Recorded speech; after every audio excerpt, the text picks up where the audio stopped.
Qizlar, sizlar ham makiyaj qilsalaringiz, ko'zingiz tagidagi marshinkalar shunaqa g'ijim turadimi? Agar surmasalaringiz tonalkani vashshi qorayib, ko'karib qoladi. Shuni qanaqa qilib yo'qotsa bo'ladi degan savolga bugun javob. Bilasizlar, hamma уходовый средстволарим Axiswaydan. Mana bu eye serum rolikovый metallический shunaqa охлаждать qiladi ko'zlaringizning tagini, просто marshinkalarni, qizarishlarni yoki qorayishlarni полностью yo'qotib tashlaydi. Endi o'zim sizlarga makiyaj qilgan holatda qanaqa turishini ko'rsataman. Ba'zi surdim, keyin hayot meni siqib qo'yganday, men ham tonalkani siqganman полностью, o'sha tonalka ustidan konsiler suramiz.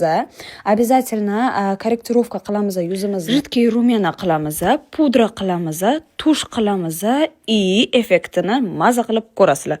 Yoki kechqurun nochnoy уход qilib ishlasalaringiz bo'ladi. Sizlar doim so'raysizlar, уходовый kosmetikalaringizni qayerdan zakaz qilasiz deb. Hamma уходовый kosmetikalarimni Axiswayning ofitsial o'zining akkauntidan zakaz qilaman. Pastda ссылкасini qoldiraman.